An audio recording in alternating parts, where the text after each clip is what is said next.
Welcome to the Growing in Grace podcast, where you can listen in on some casual conversation about the good news of Jesus without all of the inconsistent religious double talk. If you've ever struggled with feelings of hopelessness, guilt, and despair, or wondered if you're really right with God, it's time to discover the true freedom that comes with the gospel of unlimited and overflowing grace. Well, here we go. We are opening our mouths and declaring to you the good news of the gospel of God's grace.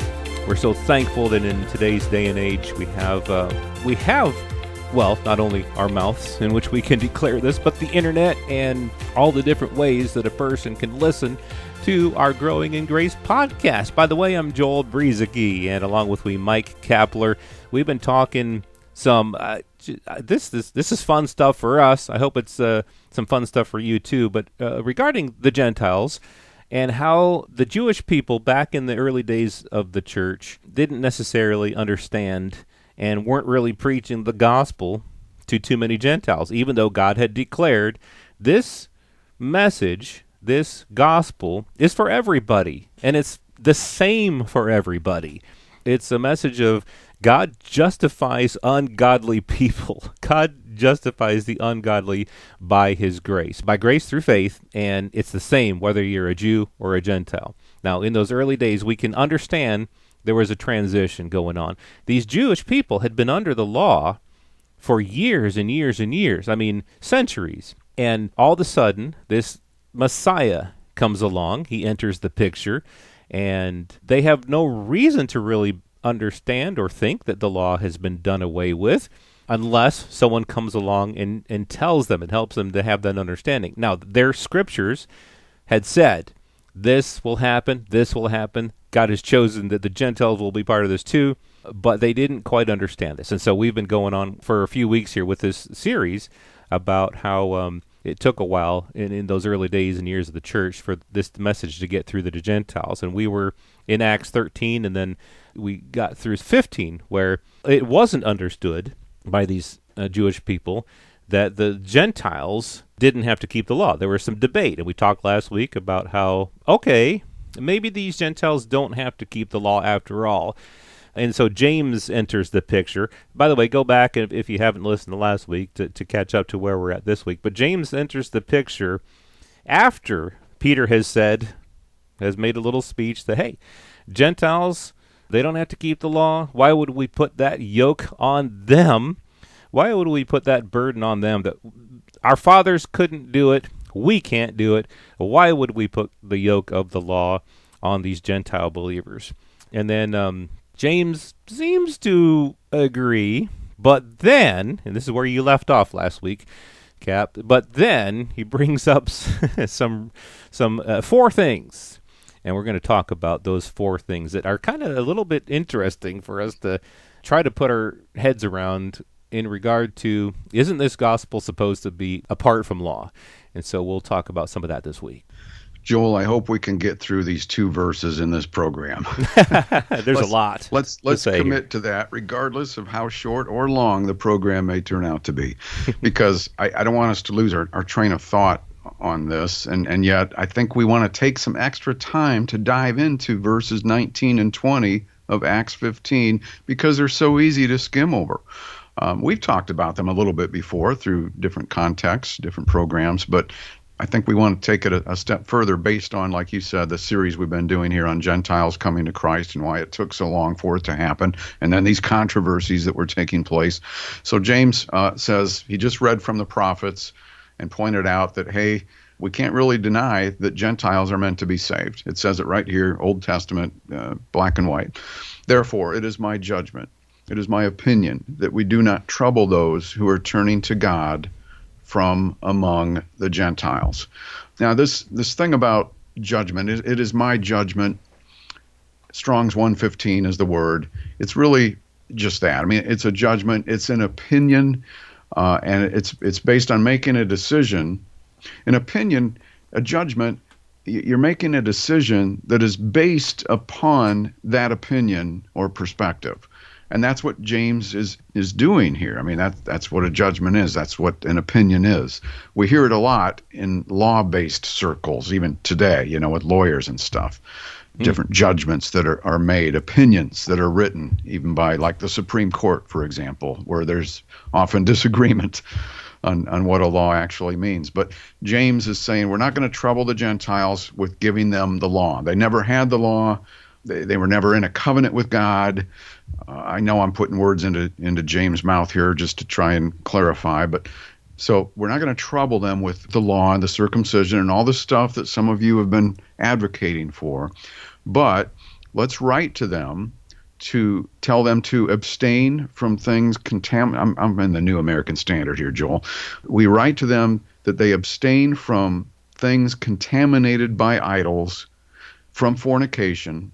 So we've got 4 things here. Idols, number 1, from fornication, number 2, and from what is strangled, number 3, and from blood, number 4.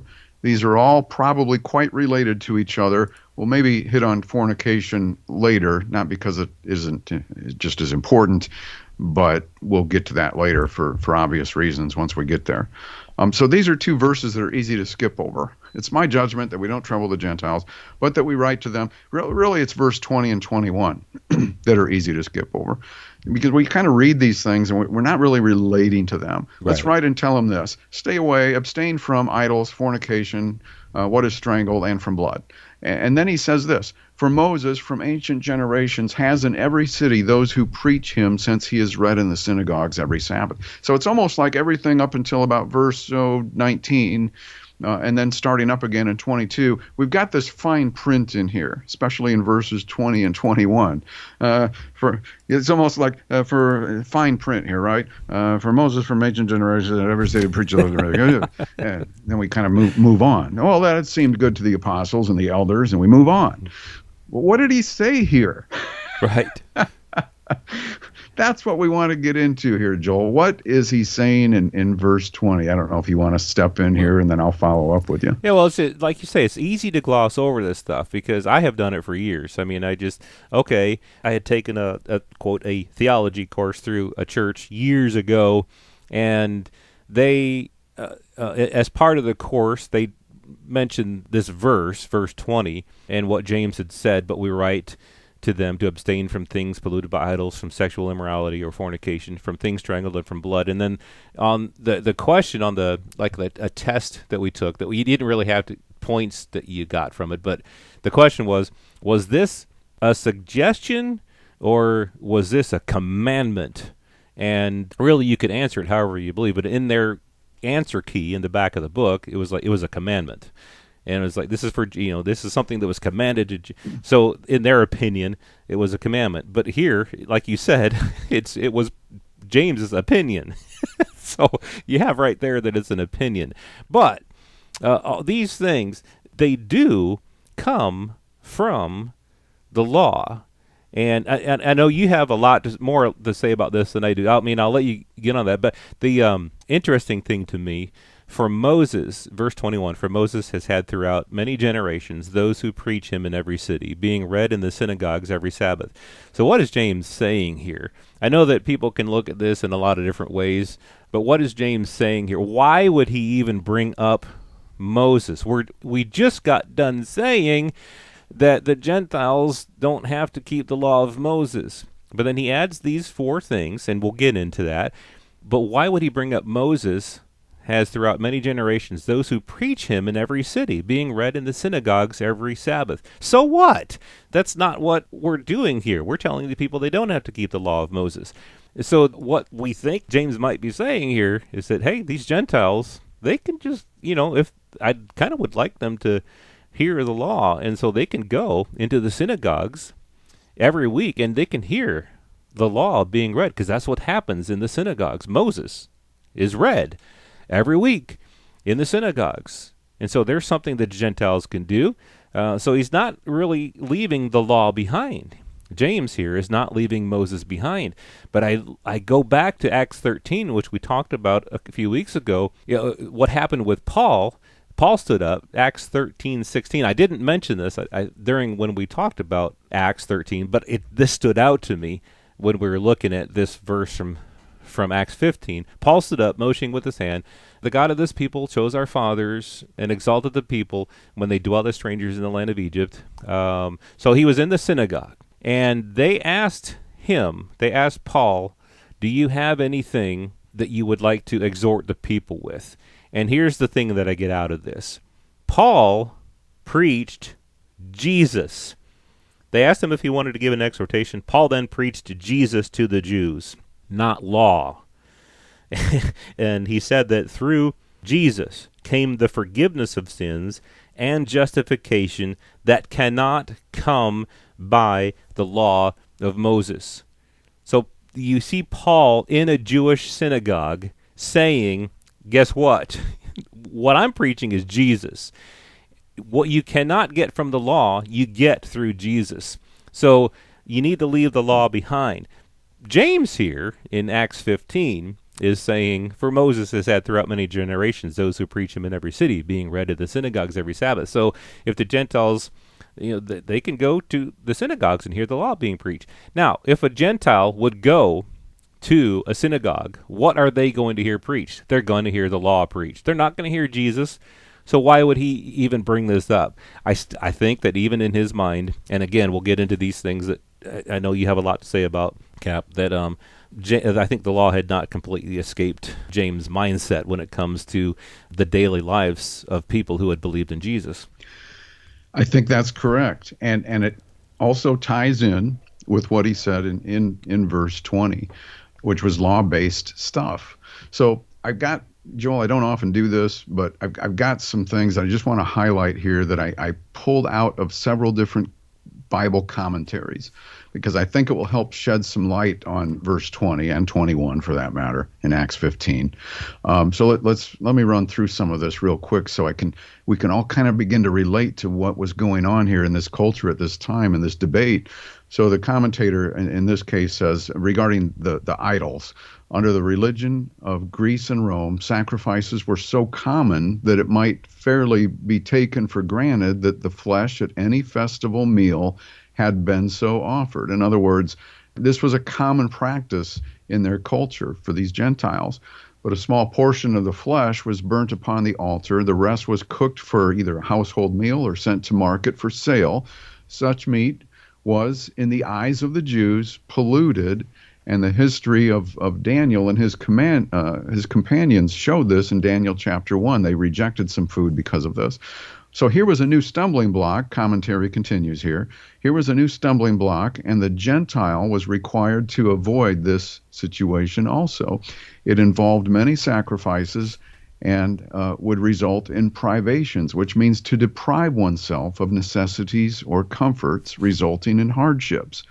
The new convert had to refuse, the new Gentile convert had to refuse invitations to birthday, marriage, and funeral feasts, or if they were present, to refuse to eat at them. This is what was being advocated here in the book of Acts, chapter 15. Wow. A man with a sensitive conscience would refuse to partake of what was set before him in a private house or offered for sale in the market unless he had satisfied himself that it had not so been offered in that manner. And so that, that kind of reminds me, just a free throw in here, when Paul said, when you go to sit down at someone's house, don't ask them if it had been sacrificed to an idol, right? For your conscience sake, because there was really nothing wrong with it, but there would be if that bothered you, if you were weaker in faith. So that was the idol thing from the commentary. Here's something from the strangled situation that James referred to. It literally means to be strangled. It was an animal killed without the shedding or the draining of blood. Avoid that. The word would also later be used in language as a culinary or a cooking term. This concept first was mentioned in Genesis 9, but then became a major part of the law, and it's mentioned frequently in the Mosaic Law. So in these days, where these guys are gathering together in Acts 15, the Jew would only eat what had been killed by a butcher of his own persuasion. Meat that was killed in that way, which may be eaten without defilement, is known technically as kosher. I'm reading from Bible commentary here. The effect of the rule would have been to compel new Gentile Christians to buy their meat, poultry, etc., from a Jewish butcher or a Christian who followed the Jewish mode of killing. And in some places, this would have caused considerable inconvenience for non-Jewish people whose culture was very different. And then blood. The commentary says this about blood. As distinguished from the preceding rule regarding things strangled, this would forbid the separate use of blood as with flour and vegetables or in black puddings of modern cookery as an article of food. Dishes were prepared in this way. It was common in their cuisine for both Greeks and Romans. And here also, therefore, the restriction that it was being abdicated here in Acts 15 would have involved a frequent withdrawal from social life or a conspicuous singularity. And so I just wanted to point some of this out here, Joel, because we have a hard time relating to what the real culture was back then for Gentiles, their habits of eating, and many of the Jewish people under the law who were living around them. Right. Yes. It would have been a big, what James was saying here, what he was suggesting, his judgment, was going to change things in a big way for the Gentiles in such a way that Paul would never have brought up. In fact, with this idol thing, and we'll take this into next week because there's a lot to be said about this. But what Paul said regarding idols is complete opposite of what James was saying here, and about a lot of these law things. And so we've got to bring that out because there can be some confusion. Like I said, the church that I took this theology course, and they really believed that this was stuff that we had to do. But if you look at it, it would have been a big thing, and it ran contrary to what Paul would later say. So we'll talk about some of that stuff. You got something else? Well, I'm sorry, Joel. I was just going to wrap up with this. It's a different commentator, but it kind of wraps up what I just was covering. They were counseled to abstain from things strangled and from eating blood that was forbidden by the law of Moses. And also here from reverence to the blood of the sacrifices which was still being offered. Here's the point. It would needlessly grieve the Jewish converts, the believers in Christ, and further prejudice unconverted Jews. So the concern of somebody like James, who still believed the law was in place for the Jewish people, right? The concern was the Gentiles not having to abide by such a major thing in the law might cause some problems in their communities. Right, yeah. And that's pretty big. Like you said, we skim by this stuff so easily, but there's so much to be said. So listen again next week. We'll work through some of this stuff, and hopefully, I mean, if a person has been under the bondage of some of this stuff, hopefully it'll help to bring out some freedom, the freedom that we do have in Jesus Christ. So we'll talk more about that coming up next week on Growing in Grace. This has been Growing in Grace with Mike Kapler and Joel Brueseke, heard online through various internet sources around the world each week. Access past programs by visiting growingingrace.org. Share it with a friend and listen again next week for more Growing in Grace.